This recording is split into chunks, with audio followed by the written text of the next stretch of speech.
black woman physically dragged off the plane, the airline CEO's reaction shocks everyone. Amara Johnson tugged the leather strap of her carry-on tighter over her shoulder as she stepped onto the jet bridge. The air was thick and stale, heavy with the scent of recycled ventilation, but it wasn't just the atmosphere that felt oppressive. The unspoken tension of the moment settled on her chest, a weight she'd grown all too familiar with. She'd flown countless times before: business, pleasure, charity work. But today's flight to Chicago carried a unique importance. It wasn't just another business meeting. It was an opportunity to secure a deal that would uplift her company and create jobs for hundreds in underprivileged communities. She'd prepared for weeks, poured her soul into every detail. She needed this to go smoothly. Her heels clicked confidently against the linoleum floor as she walked down the aisle, her tailored navy suit immaculate. She'd learned early on that projecting confidence was a necessity, not a luxury. Her mother used to say, "You don't just represent yourself, Amara. You represent everyone who ever doubted someone like you could be here." As she approached her seat in first class, she caught the lingering stares. Some passengers glanced at her once and quickly looked away, feigning disinterest. Others stared longer, their eyes scanning her from head to toe, as if trying to make sense of her presence in the exclusive cabin. Amara was used to it. First class wasn't a place where people expected to see someone like her: dark skin, natural curls, and the poise of someone who belonged. But she did belong. She'd earned her way here 100 times over. Sliding her bag into the overhead compartment, Amara felt a shadow beside her. A flight attendant, blonde, mid-40s, and exuding an air of practiced politeness, stood waiting. "Can I help you with that?" the woman asked, her tone saccharine sweet but clipped at the edges. "No, thank you," Amara replied with a polite smile, her bag already secure. "I've got it." The attendant lingered for a moment, her gaze narrowing slightly, before offering a curt nod and moving on. Amara could feel the unspoken questions in the air. Did she really buy this ticket? Is she in the right place? Settling into her seat, Amara placed her laptop bag beneath the chair in front of her and exhaled. She reminded herself of the mantra she always used in these situations. Stay composed. Never let them see you sweat. The pre-flight bustle continued around her. A man in a pinstripe suit placed his briefcase in the overhead compartment with an air of entitlement, barely acknowledging her as he sat down across the aisle. Another woman with a designer scarf and a loud phone voice complained to a flight attendant about the lack of sparkling water. Amara reached for the small bottle of water left at her seat and took a slow sip, feeling the cool liquid calm her rising irritation. Just as the doors were about to close, a tall man in a rumpled blazer rushed into the cabin. He was flustered, his tie askew, and the flight attendant quickly escorted him to his seat in coach. Amara noticed the attendant's demeanor shift, smiling, accommodating as though she were genuinely eager to assist him. The contrast was glaring, but Amara forced herself to look away. Moments later, the same flight attendant returned, now holding a tray of welcome drinks. "Champagne or orange juice?" she asked, offering the options with a perfunctory smile. "Orange juice, please," Amara said. The attendant handed her the glass, but didn't meet her eyes. Amara thanked her anyway, the sharp edge of dismissal in the woman's manner cutting more deeply than she cared to admit. She sipped her juice slowly, willing herself to focus on the upcoming meeting rather than the weight of the stares or the microaggressions layered into the service. The announcement from the captain came over the intercom, his voice calm and steady. "Ladies and gentlemen, we're expecting a smooth flight today. Please take your seats and prepare for takeoff." Amara placed her empty glass on the tray and pulled out her laptop, ready to review her notes one last time. But as she adjusted her seatbelt, the flight attendant returned, this time with a frown etched deeply into her features. "Ma'am," she began, her voice sharper now, "you'll need to stow your laptop until after takeoff." Amara blinked, surprised by the unnecessary sternness. "Of course," she said, her voice calm. She closed the laptop and tucked it under her seat. The attendant lingered.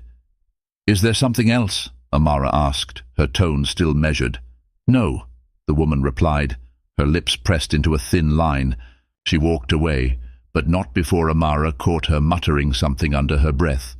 Though the words were inaudible, their intent was clear. Amara straightened in her seat, her hands gripping the armrests. The familiar pang of frustration bubbled beneath her composed exterior, but she reminded herself once again, "Stay composed. You have nothing to prove to anyone here." The plane's engines roared to life, and Amara closed her eyes for a moment, centering herself. She didn't know then that this flight would change the course of her life and the lives of those around her forever. Amara's eyes fluttered open as the plane began its ascent, the gentle vibrations of the engine humming beneath her seat. Outside, the clouds rolled by in layers of soft white, a serene view that contrasted with the tension that lingered in her chest. She adjusted her seatbelt slightly and glanced around the cabin. The other passengers seemed settled into their routines, reading, scrolling through phones, or closing their eyes in quiet preparation for the 2-hour flight. Amara tried to do the same, willing herself to relax, but the prickling sensation of being watched refused to subside. Across the aisle, the man in the pinstripe suit had been stealing glances at her. Each time she turned her head even slightly in his direction, his eyes darted back to his magazine, the glossy pages trembling slightly in his hands. Amara sighed inwardly. She'd seen this behavior before: the curiosity, the judgment, the silent calculations about her worthiness to occupy this space. She leaned back in her seat, determined to shake off the discomfort. But no sooner had she closed her eyes than she heard the sharp click of heels approaching down the narrow aisle. It was the flight attendant, Nancy, and her presence was unmistakably charged. "Excuse me, ma'am." Nancy's voice cut through the low murmur of the cabin. Amara opened her eyes to find the woman standing over her, arms crossed tightly against her chest. "It seems there's been a misunderstanding about your meal preference." Amara frowned slightly. "I don't believe there's been a misunderstanding. I confirmed my vegetarian meal during booking." Nancy's lips curled into a strained smile that didn't reach her eyes. "Well, we don't have a vegetarian option listed for you. You'll need to choose from the available options." Amara took a slow breath, steadying herself. "I see. Could you double-check the manifest? I'm certain my preference was noted." Nancy stiffened, her demeanor growing colder. "Our manifest is accurate, ma'am. You'll need to make a selection." For a moment Amara considered letting it go, choosing one of the other options and avoiding further conflict. But something about Nancy's tone, the dismissiveness in her eyes, pushed her to stand firm. "Please check again," Amara said, her voice calm but resolute. "I booked this flight well in advance, and I'm certain of my request." Nancy's eyes narrowed. The small hairs on the back of Amara's neck rose as she noticed passengers nearby glancing their way, their expressions ranging from curiosity to mild discomfort. Nancy huffed audibly before turning on her heel and stalking back to the galley. Amara felt a flicker of unease. The interaction, though small, had left an unpleasant taste in her mouth. She adjusted her posture, sitting straighter, and forced her attention to her laptop, which now rested on her lap. But as the minutes ticked by, she couldn't shake the feeling that this was far from over. The meal service began shortly after, with Nancy leading the process. She moved swiftly through the cabin, her tone noticeably warmer when addressing other passengers. When she reached Amara's row, however, her face hardened. "Chicken or fish?" Nancy asked curtly, ignoring Amara's earlier request altogether. Amara looked up, meeting the woman's gaze directly. "I'll have the vegetarian option I requested." Nancy's jaw tightened, her professional mask slipping for a fraction of a second. "As I said before, there is no vegetarian option for you. If you won't choose, I'll have to move on." Amara's fingers gripped the armrest, her patience wearing thin. But before she could respond, the man across the aisle interjected, his voice dripping with mock sympathy. "Maybe she just doesn't understand how things work in first class," he said, loud enough for others to hear. A few chuckles rippled through the cabin. Amara turned her head slowly, her gaze locking on the man. Her expression didn't waver, but the sting of his words settled deep. She took a measured breath, refusing to let the moment rattle her. "I understand perfectly," she said, her voice steady and clear. "I also understand that it's unacceptable to deny a passenger what they've rightfully requested." Nancy's face flushed. "Ma'am, if you continue to raise your voice—" Amara blinked. "Raise my voice?" She gestured to her tone, calm and composed. "I haven't raised my voice, but I will stand up for myself." The tension in the cabin thickened, an invisible line drawn between Amara and those watching the exchange. Nancy didn't respond immediately, but the look in her eyes was enough to convey her displeasure. Without another word, she turned and stormed off toward the galley. The rest of the flight passed in a blur of subtle slights and stolen glances. Nancy returned only when necessary, her interactions with Amara curt and impersonal. The man across the aisle continued his underhanded remarks, though Amara ignored him with practiced ease. But as the plane descended toward Chicago, Amara felt the weight of the experience settle over her. She had held her ground, yes, but at what cost? The humiliation, the quiet hostility, it clung to her like a shadow, a reminder of how much further the world still had to go. As the wheels touched down and the plane taxied to the gate, Amara gathered her belongings with methodical precision. She didn't know what awaited her once she stepped off the aircraft, but a part of her sensed that the events of this flight were far from over. The plane had come to a full stop, and the familiar chime signaling passengers to disembark echoed through the cabin. Amara remained seated, her fingers brushing the strap of her laptop bag, waiting for the first wave of passengers to clear the aisle. Despite her calm exterior, the knot of tension in her chest had tightened. She glanced at her watch. It was 4:27 p.m. Enough time to make her meeting, provided there were no delays getting off the plane. The flight attendant, Nancy, was back at the front of the cabin, her voice overly cheerful as she directed passengers. It was a marked contrast to her behavior during the flight, and Amara couldn't help but notice how easily the woman's demeanor shifted depending on who she was addressing.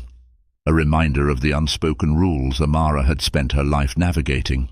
"Thank you for flying with us," Nancy said to an elderly couple, her smile wide and bright. When her eyes briefly met Amara's, the warmth disappeared, replaced by a flicker of something colder, dismissive, almost defiant. Amara inhaled deeply, rising from her seat with deliberate movements. She didn't want to stay longer than necessary, but she also refused to let anyone rush her. As she reached for her carry-on, she heard a voice behind her, sharp and clipped. "Excuse me," a man said, his tone impatient. It was the passenger from across the aisle, the one who had made the earlier comment about her understanding of first class. He gestured toward the aisle, his gaze pointedly avoiding hers. "Some of us have places to be." Amara didn't respond immediately. Instead, she carefully adjusted her bag and stepped aside, granting him access to the aisle. He brushed past her without so much as a thank you, his shoulder grazing hers with unnecessary force. "Stay composed," she reminded herself. "Don't give them the satisfaction of seeing you rattled." But as she stepped into the aisle and began making her way toward the exit, the air in the cabin seemed to shift. A faint murmuring rose behind her, low enough to be indistinct, but loud enough to carry an undertone of discontent. Amara ignored it, focusing instead on the exit door and the jet bridge beyond. As she approached the threshold, Nancy intercepted her with a raised hand. "Ma'am," she said, her voice devoid of the saccharine tone she'd used earlier with other passengers. "We need to have a word before you disembark." Amara blinked, caught off guard. "A word about what?" Nancy's lips pressed into a thin line. "Your behavior during the flight.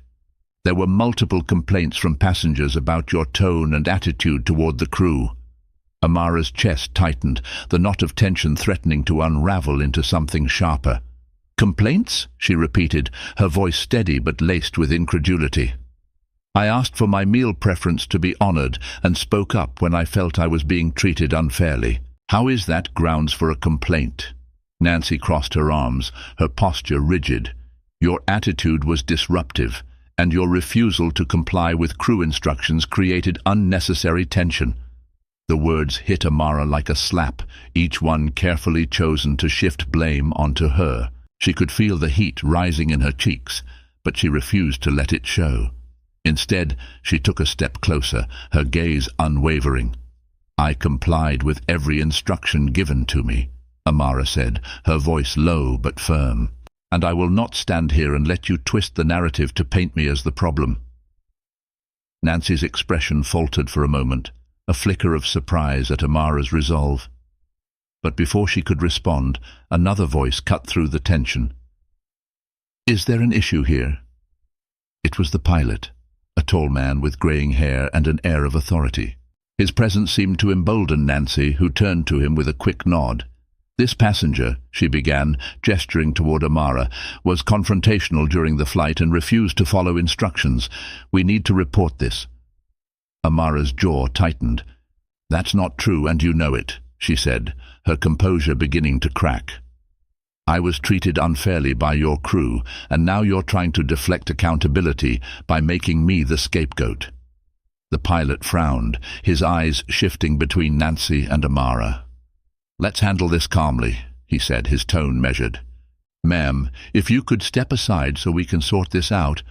"No," Amara said, her voice cutting through the rising tension. She straightened her posture, the full weight of her dignity and presence filling the small space.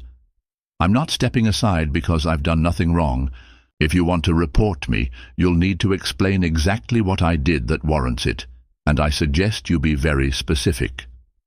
A hush fell over the nearby passengers, many of whom had stopped to watch the confrontation unfold.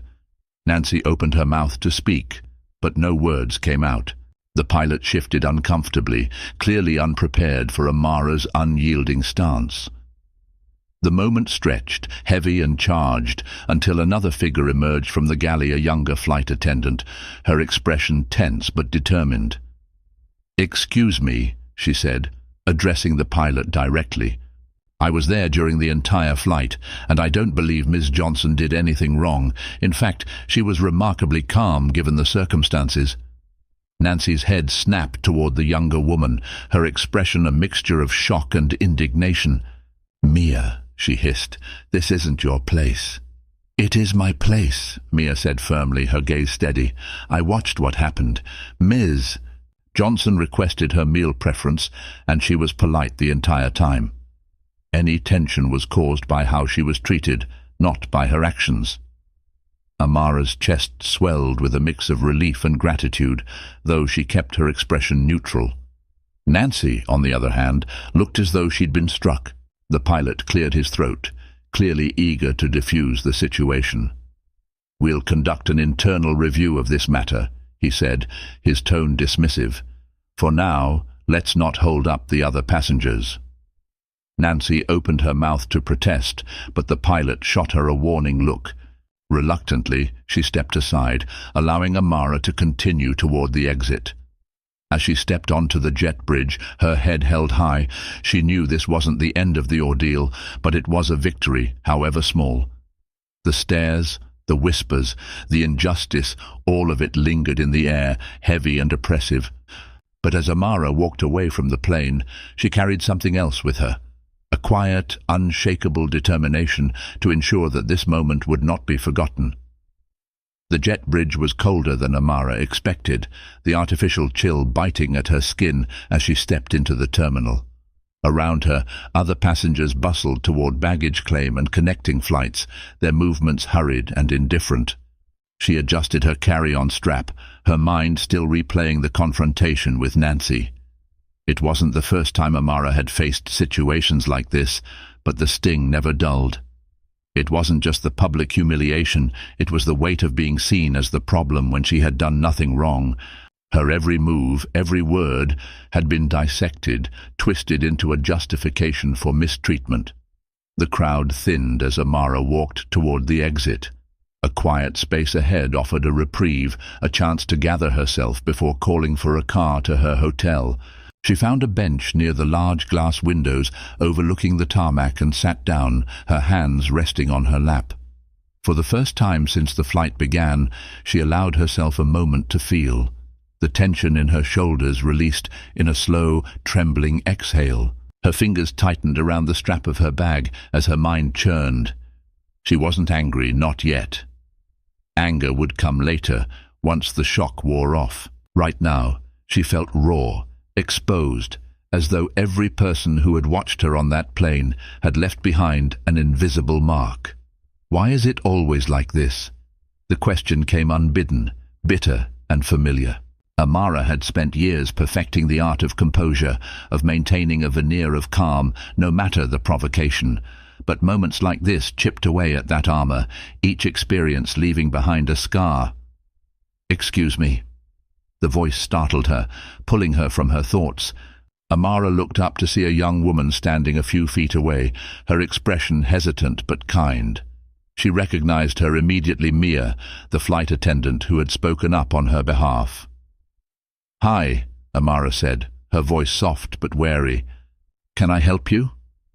Mia glanced around as if making sure no one was watching, before taking a cautious step closer. "I just wanted to say, I'm sorry for what happened on the flight. It wasn't right, and I thought you should know that." Amara studied her for a moment, the sincerity in her eyes easing some of the tension in her chest. "Thank you," she said. "I appreciate you speaking up. That couldn't have been easy." Mia shook her head, her cheeks flushing slightly. "It wasn't, but it was the right thing to do. Nancy, she has a history of treating certain passengers unfairly, but no one ever says anything because she's been with the airline for so long." The words hit Amara like a slap. A history.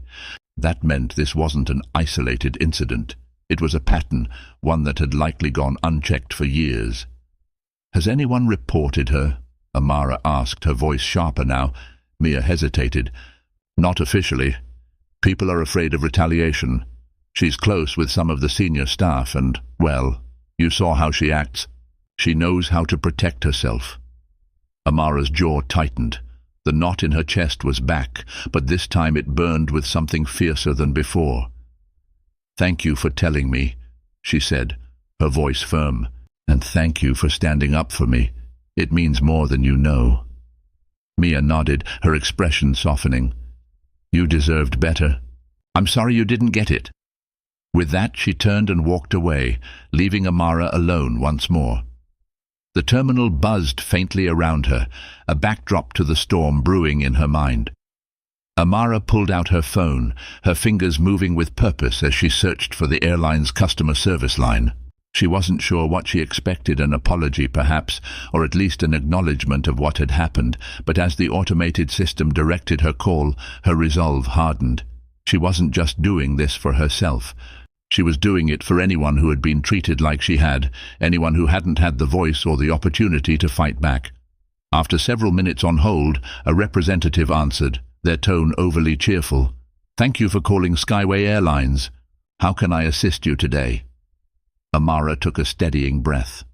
"I need to file a formal complaint about the treatment I received on Flight 476 from New York to Chicago." The representative paused, their tone shifting slightly. "I'm sorry to hear that. Could you provide some details about the incident?" Amara recounted the events slowly, methodically, her voice measured but firm. She described Nancy's dismissive behavior, the false accusations, and the humiliation she'd endured. The representative listened quietly, occasionally murmuring words of acknowledgement. When she finished, there was a brief silence on the other end of the line. "We take these matters very seriously," the representative said finally. "Your complaint will be forwarded to our management team for review. Someone will be in touch with you within 48 hours. "Thank you," Amara said, though the words felt hollow. She ended the call and stared at her phone, the knot in her chest refusing to loosen. As she stood and made her way toward the exit, a thought struck her. She had been calm, measured, and respectful in her complaint, just as she had been on the flight. But where had that gotten her? Would anything truly change, or would her words be swept under the rug like so many others before her? The anger she'd been holding back began to simmer, a quiet but potent flame. Amara had spent her life playing by the rules, trusting that fairness would prevail. But fairness wasn't something that came easily, not when systems were designed to protect those in power. By the time she stepped outside into the crisp Chicago air, her resolve was clear. She wasn't going to let this go, not this time. Amara stood on the curb outside the terminal, the wind tugging gently at the hem of her blazer. The skyline of Chicago loomed in the distance, a cold steel grey against the fading sunlight. Cars rushed by, horns honking intermittently, but the chaos of the city barely registered in her mind. Her grip tightened around the handle of her carry-on as she gazed ahead, her thoughts churning. She felt the weight of the day pressing on her like a heavy stone, the humiliation on the flight, the stares, the smug remarks, and finally, Nancy's audacious attempt to paint her as the aggressor. It all played in a loop in her head. Amara had long since learned how to process such moments, to compartmentalize and move forward. But this time, it felt different. This time, the wound wasn't closing. Her phone buzzed in her hand, pulling her back to the present. She glanced at the screen. It was a notification from one of her professional group chats. Messages zipped by, each one a reminder of the critical meeting she was supposed to be preparing for. Amara hesitated, her thumb hovering over the screen. Then, almost impulsively, she slid the phone back into her pocket. The meeting could wait. Amara flagged a car and slid into the back seat, her voice steady as she gave the driver the address to her hotel. As the car pulled away from the curb, the familiar sensation of resolve began to take hold. She wasn't just going to file a complaint and hope for a hollow apology. She was going to ensure that this didn't happen again, not to her, and not to anyone else. The ride to the hotel was quiet, the muted sound of the city creating a soothing backdrop as Amara's thoughts coalesced. By the time the car pulled up to the sleek glass facade of the boutique hotel, she had already begun to formulate a plan. She thanked the driver, retrieved her bag, and stepped into the lobby. The warmth of the space was a stark contrast to the cold outside. Polished floors gleamed under soft lighting, and a faint scent of lavender hung in the air. Amara checked in quickly, her interactions with the staff efficient but polite. She could feel their eyes on her, likely assessing her as people often did, but after the day she'd had, she didn't have the energy to care. Her room was on the 12th floor, a quiet sanctuary overlooking the bustling streets below. Amara set her bag down by the window and let out a slow breath, the day's events settling over her like a heavy cloak. She walked to the desk and pulled out her laptop, her fingers hesitating over the keyboard. What was the best way to begin? Her instinct told her that filing a complaint through the airline's official channels wouldn't be enough. She needed to go higher, directly to the top. Amara spent the next 2 hours researching everything she could about Skyway Airlines. She combed through their corporate website, scrutinizing the executive leadership page, memorizing names and faces. Richard Hale, the CEO, caught her attention immediately. He was a no-nonsense man with a reputation for valuing innovation and customer satisfaction. His interviews revealed a charismatic leader who claimed to care deeply about inclusivity and fairness. "Let's see if you live up to your words," she thought, her fingers typing faster. Amara drafted a detailed email addressed directly to Hale, bypassing the customer service team entirely. She outlined every aspect of her experience with precision, describing not just the actions of the crew, but also the broader implications of allowing such behavior to persist. She wrote about the silence of the other passengers, the fear in Mia's voice when she had spoken up, and the systemic nature of the issue. She ended the email with a firm but respectful demand, an acknowledgement of the incident, a commitment to investigate, and meaningful changes to prevent such incidents in the future. Her final sentence was direct and uncompromising. "I will not remain silent in the face of injustice. I hope Skyway Airlines will not either." When the email was finally sent, Amara leaned back in her chair, her body heavy with exhaustion, but her mind alight with determination. She stared out the window at the city below, her reflection faintly visible in the glass. The world outside seemed vast and indifferent, but Amara knew better than to underestimate her own voice. Her phone buzzed again, and this time she didn't hesitate to check it. It was a text from her assistant, Vanessa. "How was the flight? Are you ready for tomorrow's meeting?" Amara stared at the message for a moment before typing a response. "The flight was eventful. Let's talk tomorrow after the meeting. I'll need your help with something big." She hit send and set the phone down, her thoughts already racing ahead. She wasn't naive enough to think that one email would change everything, but it was a starter spark that she intended to fan into a flame. Amara didn't sleep much that night. Her mind replayed the moments on the flight, the look on Nancy's face as she tried to assert her power, the whispers of the passengers who had watched in silence. Each memory fueled her resolve. She thought about Mia, the young flight attendant who had risked her position to stand up for what was right. Amara couldn't let that courage go to waste. By dawn, she had a plan. The meeting she had traveled for was still important, but it would no longer be the sole focus of her trip. Amara was determined to hold Skyway Airlines accountable not just for her experience, but for the unspoken patterns of discrimination that had gone unchecked for far too long.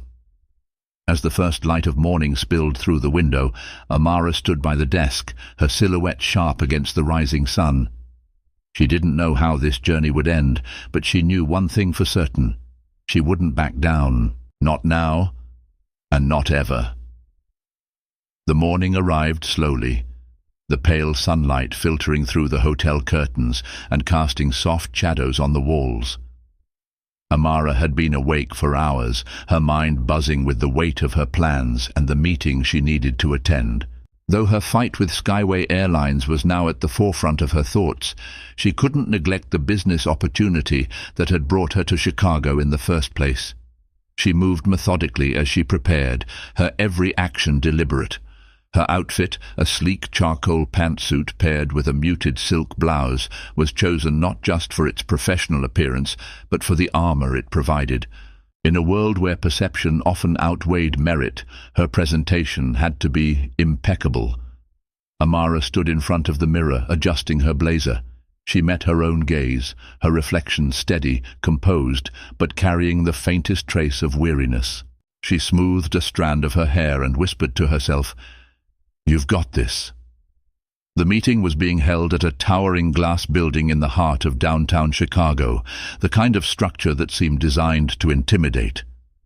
Amara walked through the revolving doors, her heels clicking against the polished marble floor, her posture tall and confident. The receptionist greeted her with a professional smile. "Welcome to Finley Enterprises. Your meeting is on the 25th floor, Miss Johnson."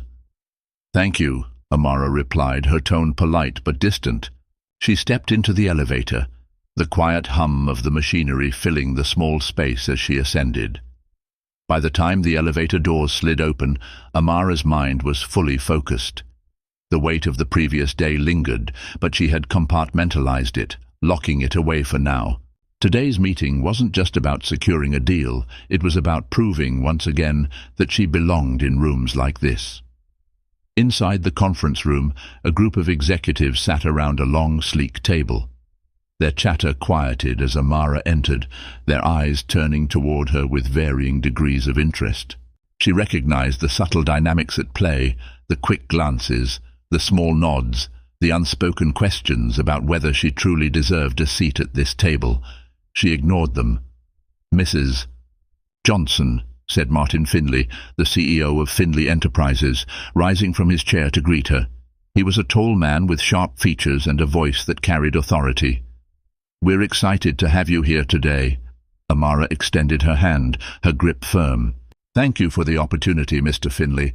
I've been looking forward to this discussion." They exchanged pleasantries before taking their seats, and the meeting began.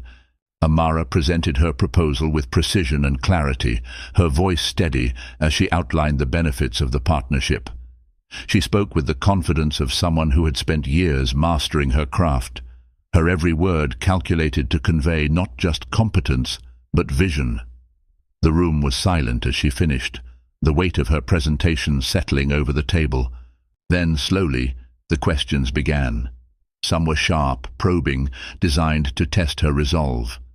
Others were softer, curious, as though the executives were beginning to see her not just as a businesswoman, but as a potential ally. Amara answered each question with the same calm assurance she had carried throughout the presentation. By the time the meeting concluded, she could see the shift in their expressions, the respect that had begun to take root. As the room emptied, Martin lingered, his sharp eyes studying her with a mixture of curiosity and admiration. "You're impressive, Miss Johnson," he said, his tone warm but thoughtful. "I don't say that lightly." Amara inclined her head, her lips curving into a small smile. "I appreciate that, Mr. Finley. I believe in what I do, and I believe in the value of this partnership." He nodded, then paused, as though considering his next words. "You carry yourself with a quiet strength," he said. "That's rare in this industry." Amara met his gaze, her voice steady as she replied, "Strength isn't something I've had the luxury to go without, Mr. Finley." The weight of her words hung in the air, unspoken, but understood. Martin gave her a small, knowing nod before extending his hand. "We'll be in touch soon. I think this could be the start of something great." Amara left the building with a sense of quiet satisfaction. The meeting had gone well, and though there were no guarantees, she felt confident in the outcome. But as she stepped out onto the bustling street, the knot in her chest returned, a reminder of the other battle she was fighting. She pulled out her phone, scrolling through her emails as she walked. A new message from Skyway Airlines caught her eye, its subject line simple but promising: "Response to your recent experience." Amara hesitated for a moment before opening it, her pulse quickening as her eyes scanned the text. The email was formal, apologetic, but vague. It acknowledged her complaint and promised an investigation, but it lacked any tangible commitment to change. There was no mention of the specific crew members involved or the steps the airline planned to take. Amara's jaw tightened. She had expected as much, but the dismissiveness of the response still stung. She stopped in the middle of the sidewalk, the city's noise fading into the background as her resolve hardened. "This isn't over," she thought, her grip on the phone tightening. Not by a long shot. That evening, as she sat in her hotel room, Amara began drafting her next move. She reached out to contacts, colleagues and friends, gathering resources and advice. She knew this wasn't a battle she could fight alone, but she also knew she wasn't the only one who had faced such treatment. The anger she had kept at bay began to take shape, not as rage, but as determination. Amara wasn't just fighting for herself, she was fighting for every person who had been dismissed, humiliated, or made to feel small. As the city lights glittered outside her window, Amara worked late into the night, her focus unshakable. The fight ahead would be long, but she was ready. And this time she wasn't going to stop until she saw real, lasting change. The next morning, pale sunlight filtered through the curtains, gently waking Amara from a restless sleep. She opened her eyes, the weight of the previous day still pressing on her mind. Yet, today, that weight didn't feel oppressive. Instead, it felt like fuel, an energy that propelled her forward. Amara picked up her phone. A new notification flashed on the screen: Skyway Airlines issues official statement. Her hands trembled slightly as she opened the post. The first few lines made her heart beat faster. Skyway Airlines deeply apologizes for the unacceptable experience of passenger Amara Johnson on Flight 476. We are committed to making meaningful changes to create a fair and respectful environment for all our customers. While the statement felt carefully worded and diplomatic, Amara recognized it as a crucial first step. Satisfaction flickered in her chest, but she didn't allow it to linger. Words without actions were meaningless. After reading the statement, Amara decided to call Vanessa. "Vanessa, I want us to keep a close eye on this. I need to ensure that this isn't just a hollow apology, but the beginning of real change. Reach out to a few consumer rights organizations and propose partnering with them to monitor Skyway's process. Vanessa responded immediately. I've been thinking the same thing. I also received an email this morning from a lawyer who's interested in collaborating with us. He believes this case could set a precedent and put pressure on other airlines. Amara smiled. That's excellent. Let's schedule a meeting. We need to outline a long-term strategy. That afternoon, Amara sat in her temporary hotel office, a list of goals spread out before her. She didn't just want to improve Skyway Airlines, she wanted to challenge the entire service industry's approach to diversity and inclusion. She had already reached out to activists, diversity training experts, and consumer advocacy organizations. One name on her list made her pause. Mia Carter, the flight attendant who had stood up for her. Amara picked up the phone and dialed Mia directly. "Hello, Ms. Carter," Amara said when the other line picked up. "This is Amara Johnson." "Ms. Johnson," Mia responded, her voice tinged with surprise but steady. "It's an honor to hear from you. I wanted to thank you again for standing up for me in such a difficult moment," Amara said.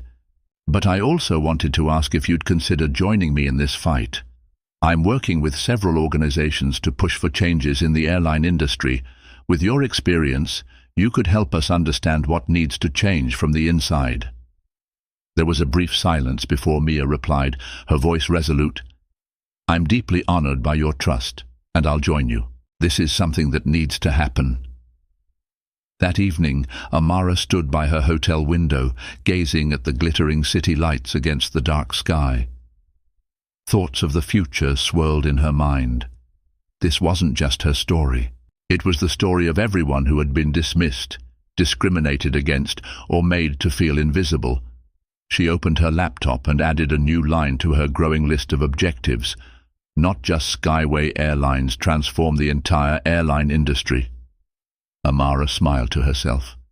This was only the beginning. The following morning, Amara awoke with a clear sense of purpose. The fog of uncertainty that had lingered the day before had lifted, replaced by a sharp focus. She reviewed the progress she'd made the previous night, emails sent, calls made, and a growing network of allies who were willing to back her.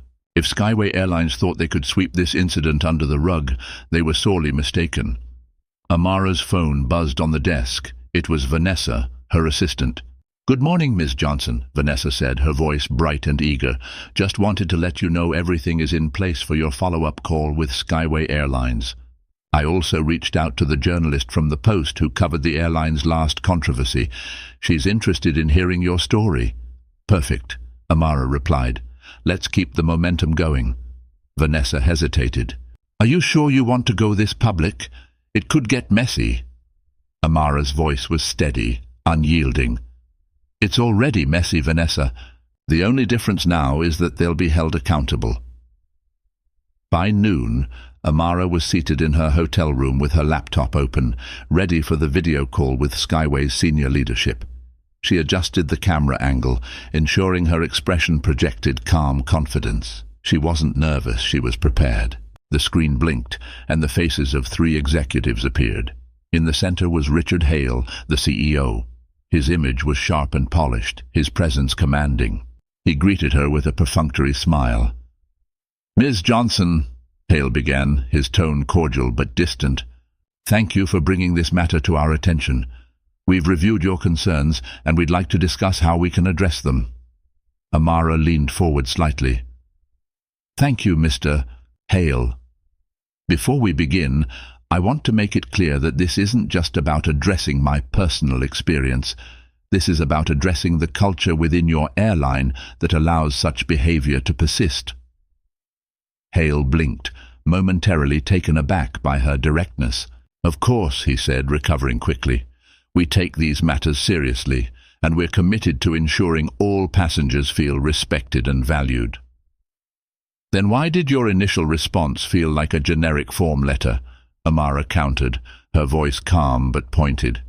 "There was no acknowledgement of the specific behavior of your staff, no outlined plan for corrective action. It felt dismissive." The other executives shifted uncomfortably, their expressions tight. Hale's jaw tightened, but he maintained his composure. "I understand your frustration," he said. "We've already taken steps to investigate the incident and have placed the involved staff on leave pending the outcome." Amara's eyes narrowed. "And what about the systemic issues that allowed this to happen? What are you doing to ensure this doesn't happen again to me or anyone else?" The conversation continued, with Amara refusing to back down. She pressed for specific commitments, mandatory inclusivity training, transparent reporting of discriminatory incidents, and a public acknowledgement of the harm caused by their policies. By the end of the call, Hale looked visibly unsettled, but he agreed to her demands, promising to issue a formal statement within 48 hours. 2 days later, Amara sat in her office, watching as the airline's official statement went live.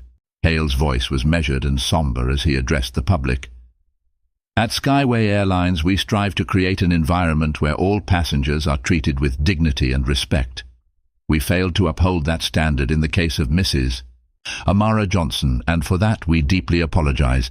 Effective immediately, we are implementing mandatory inclusivity training for all staff and establishing a passenger advocacy committee, chaired by Ms. Johnson herself." Amara leaned back in her chair, a mix of satisfaction and relief washing over her. It wasn't perfect, no single victory ever was, but it was a step forward. Her phone buzzed with a flood of messages, friends, colleagues, even strangers who had seen the statement and reached out with words of support. Among them was a text from Mia, the flight attendant who had stood up for her. "Thank you for fighting. You've inspired me to do the same." Amara smiled, her resolve strengthened. The fight wasn't over, but she had proven something important. That even in the face of systemic injustice, one voice, steady and unyielding, could spark change. As the sun set outside her window, Amara closed her laptop and gazed at the horizon. Her journey was far from finished, but she was ready for whatever came next. With each step forward, she knew she was paving the way for a world where no one would have to endure what she had. And that, she thought, was a fight worth continuing. This story is a powerful reminder that standing up for what's right can spark change far beyond what we imagine. It shows the strength of resilience and the impact of holding those in power accountable. If you believe in the power of stories like this to inspire and create change, make sure to subscribe to the channel and turn on notifications. Join our community, where we uncover stories that matter and shed light on the truth. Thank you for watching, and I can't wait to share more with you next time.